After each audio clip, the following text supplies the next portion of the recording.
At 65, I believed I had already survived the hardest chapters of my life, losing my husband, adjusting to retirement, and learning how to sleep on only one side of the bed. But nothing could have prepared me for the Christmas Eve, when my only son looked straight at me and spoke the one sentence I never imagined hearing from him. I spent the day cooking the way I always did every December. The house carried the scent of roasted chicken, cinnamon, and the pine tree Dan helped me choose the week before. I wrapped the keys to a car I honestly had no business purchasing on my limited income, but he needed it, and for me that was reason enough. When he opened the box, he laughed, hugged me tightly, and said I was incredible. For one brief moment, the house felt warm again, like the years when his father was still alive, and we sat near the fireplace drinking cocoa together.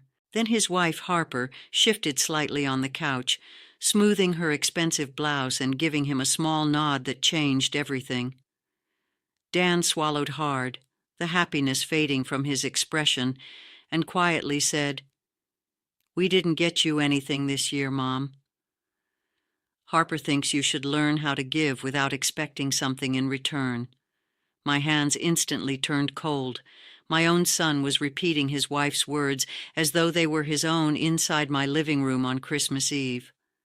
I steadied my breathing and looked at both of them, suddenly realizing something sharp and painful.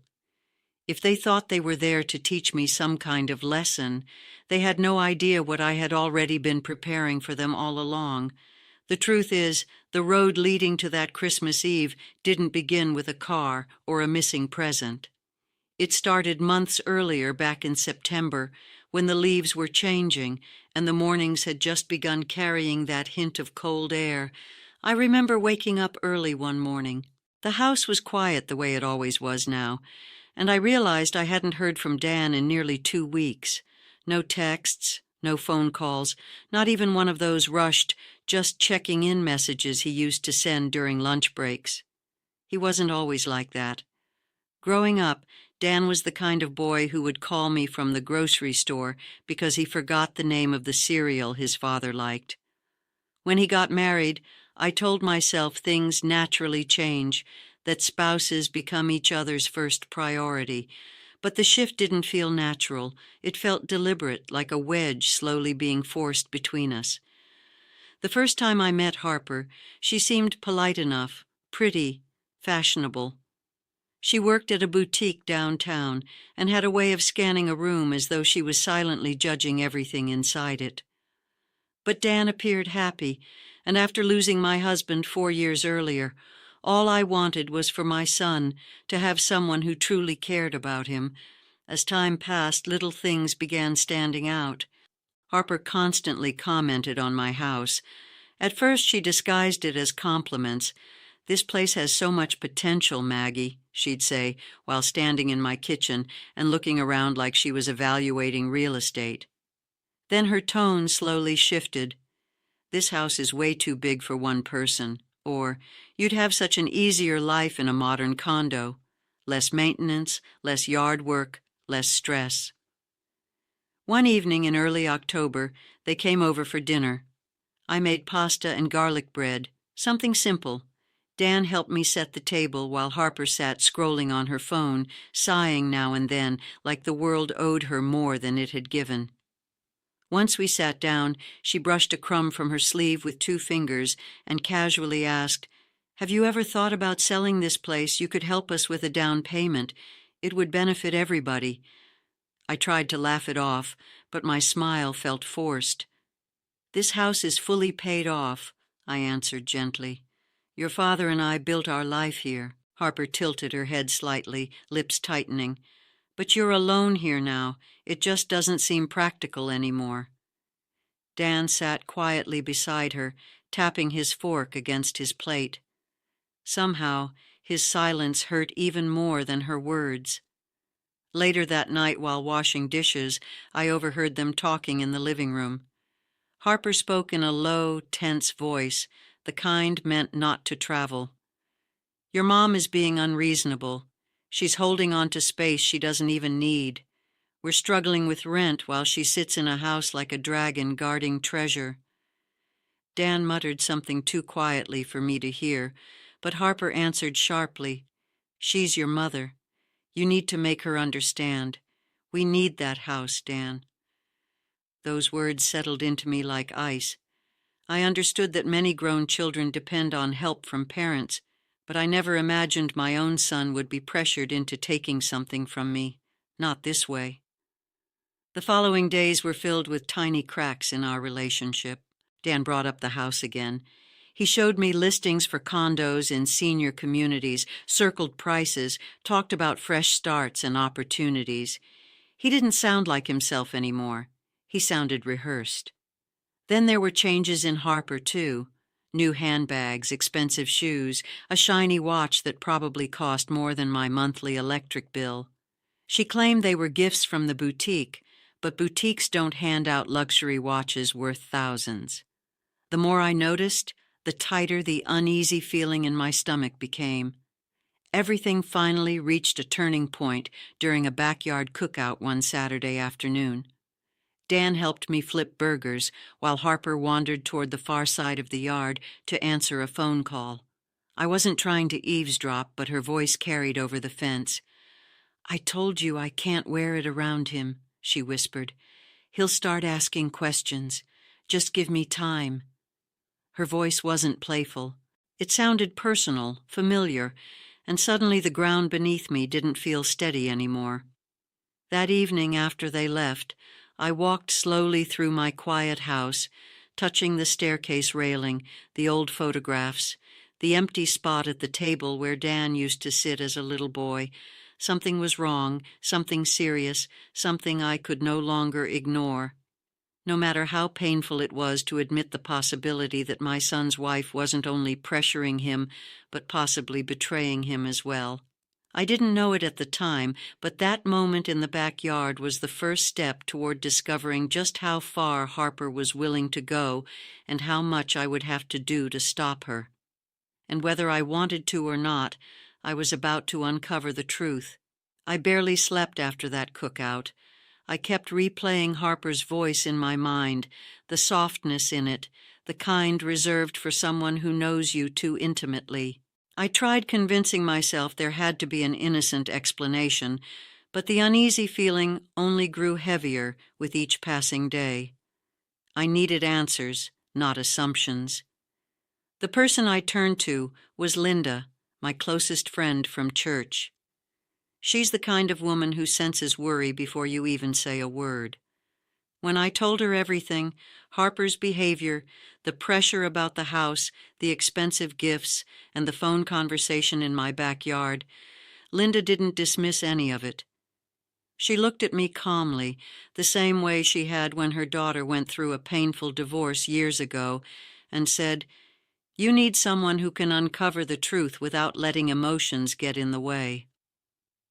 She gave me the name of Mr. Patel, a retired police officer who now worked as a private investigator for ordinary people in small towns like ours. Linda said he was discreet, fair, and never caused problems unless there truly was one. His office was located on the second floor of a narrow brick building downtown. The hallway smelled like old carpet and copier paper. When he opened the door, I saw a man in his early 60s with kind eyes and the posture of someone trained to observe before speaking. He listened carefully as I explained everything, my concerns about the house, Harper's pressure on Dan, her sudden expensive possessions, and the strange phone call. I tried keeping my voice steady, but even Mr. Patel could see how deeply it affected me just to say it aloud. He nodded thoughtfully and leaned back in his chair. "I can't promise you'll like what I find," he said gently, "but I can promise I'll uncover the truth." I handed him the deposit, feeling both ashamed and relieved at the same time. I wasn't proud of hiring someone to investigate my daughter-in-law, but eventually there comes a point in a parent's life when being polite matters less than protecting the child you raised, even if they don't realize they need protection. For the next couple of weeks, life stayed quiet. I cooked, cleaned, went to church, and kept everything to myself, Dan called less often. Harper never called at all. At night, though, I stayed awake wondering what Mr. Patel might be discovering. Then one Tuesday morning in late October, he called. "Maggie," he said, "we need to talk." My heart pounded as I drove to his office. When I arrived, he already had a file waiting on the desk. He waited until I sat down before opening it. The first thing I saw was a photograph. Harper stepping out of a vehicle I didn't recognize. It wasn't Dan's car or her older sedan. It was a spotless new SUV. Behind her, closing the driver's door with alarming familiarity, stood a man I had never seen before. "This is Lucas Ward," Patel explained, "sales manager at the dealership off Route 9.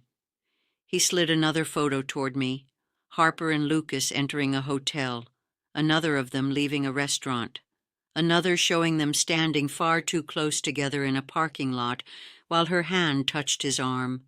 I stared so long my eyes began to burn. Patel spoke quietly, giving me time to process it all. "There's more," he said, sliding receipts across the table.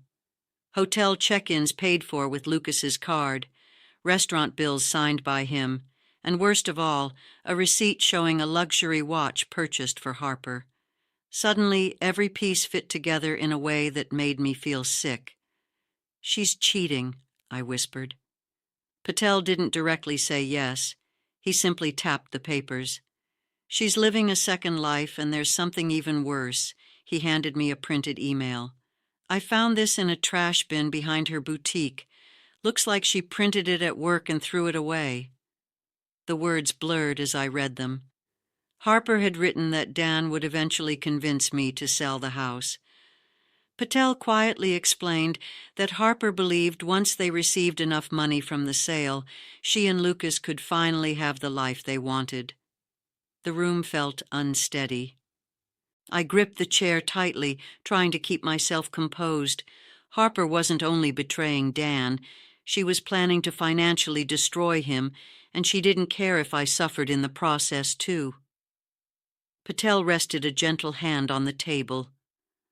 "I thought you deserved to know before making any major decisions." Decisions. The word echoed in my mind all the way home. I sat in my driveway with trembling hands on the steering wheel, staring at the house my husband and I built together.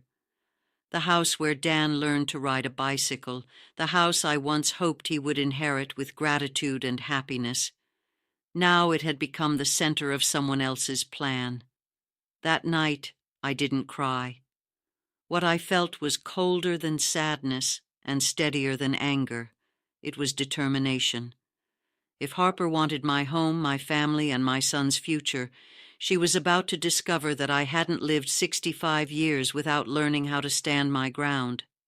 I didn't yet know exactly how, but I knew where to begin.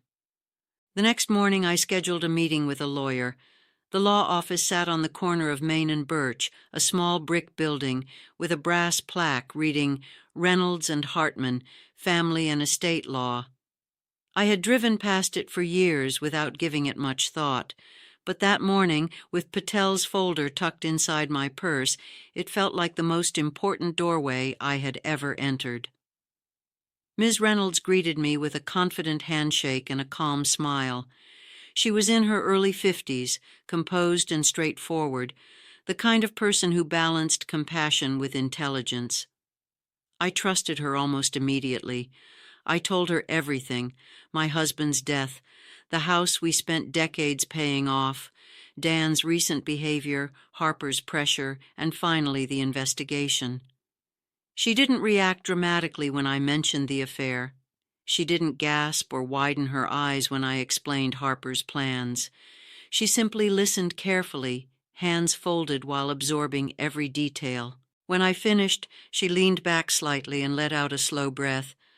"Maggie," she said, "you've been carrying all of this by yourself for far too long, but the good news is you still have options." She explained everything in simple language instead of complicated legal terms. The safest route was creating a living trust that would protect the house while I remained alive and establish clear conditions for what happened after I passed away. I would stay fully in control. No one, not Dan, not Harper, not any future legal dispute, could force me to sell while I was living there. After my passing, Dan could still inherit the home, but only under the conditions I chose.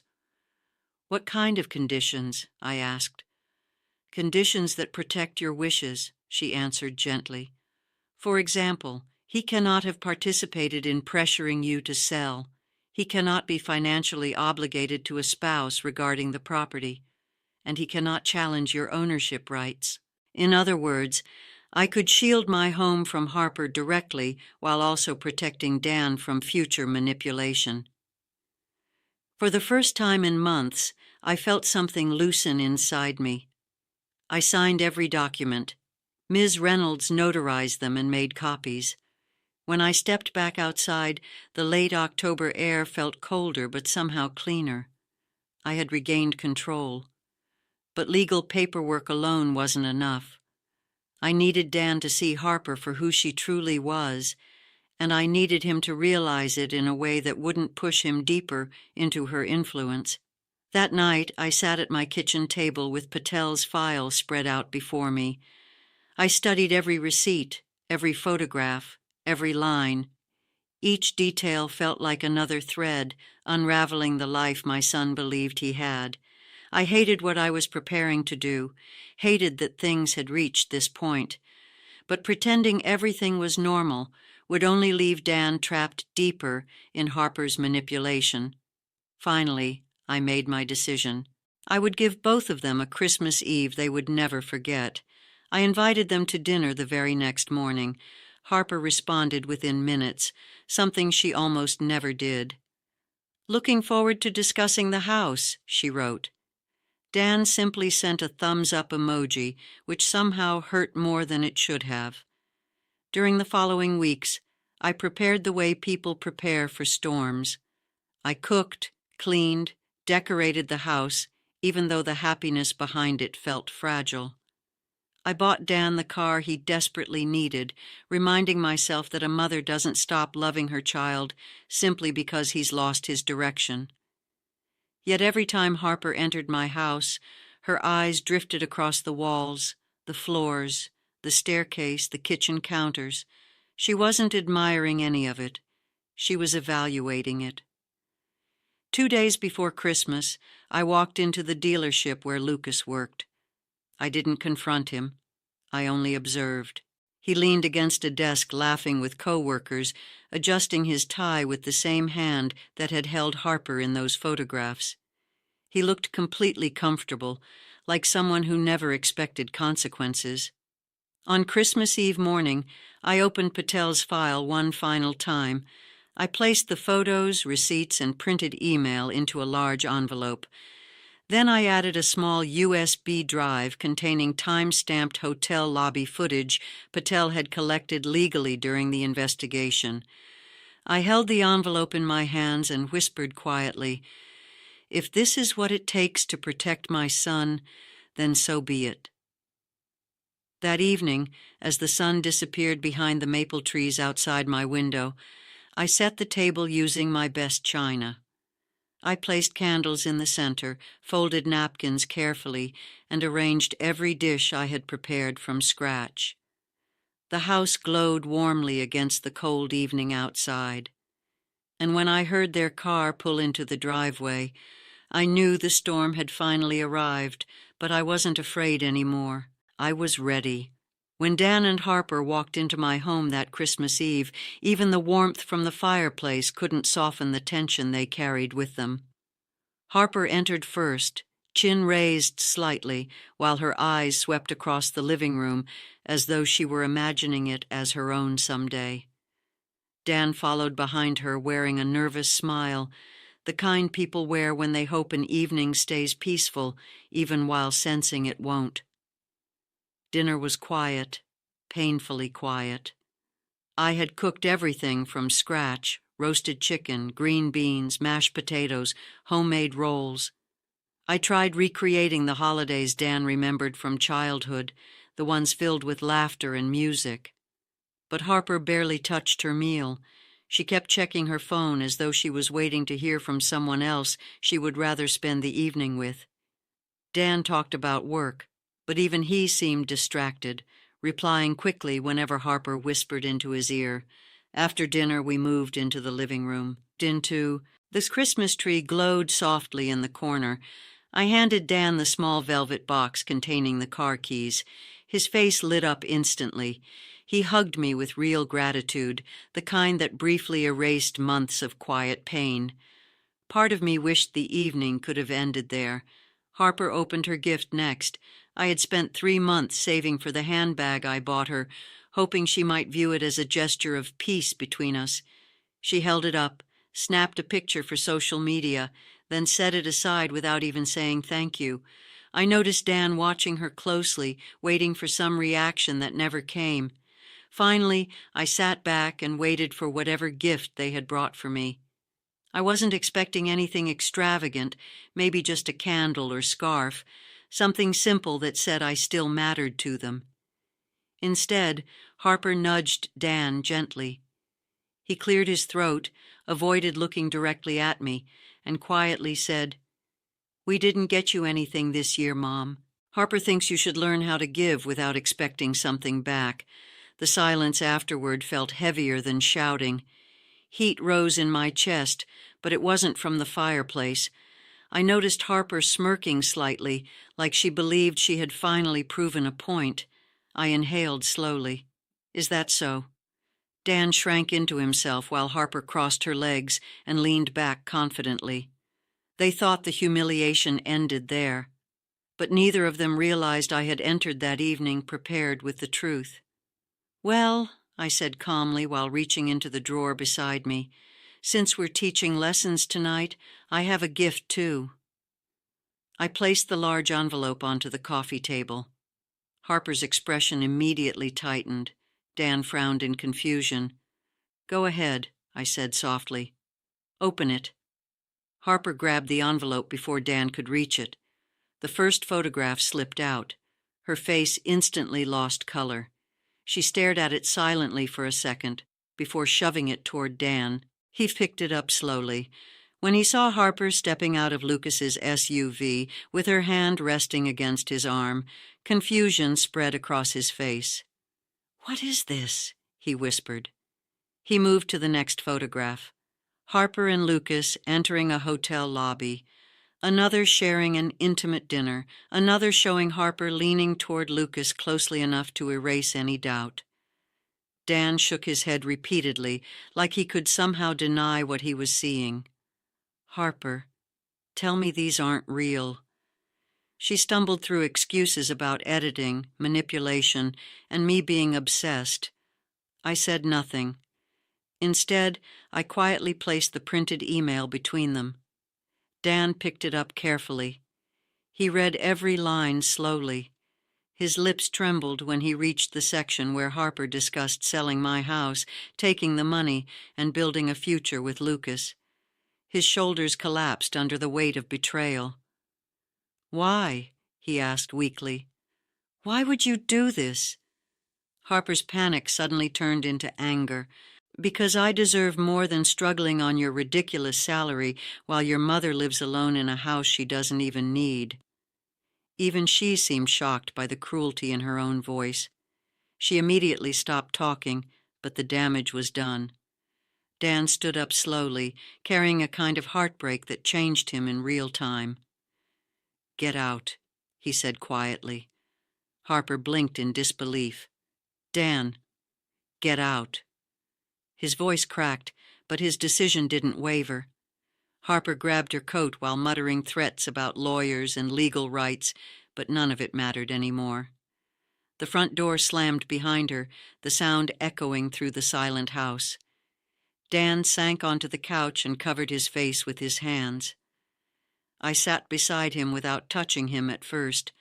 Sometimes a mother understands that comfort must wait until the breaking is finished. After what felt like forever, he whispered, "I'm sorry, Mom. I'm so sorry I let her change me." I don't even recognize how I ended up here." I placed my hand gently against his back. "You trusted someone you loved," I told him softly. "There's no shame in that." He leaned toward me, exhausted and heartbroken. The fire crackled beside us, steady and warm. Outside, snow began falling softly and slowly, almost like the world itself was finally breathing again. That night didn't bring me happiness. It didn't even bring satisfaction. But it gave me something far more important than either of those things. It gave me the truth. And the truth, painful as it was, became the only gift worth opening that Christmas Eve.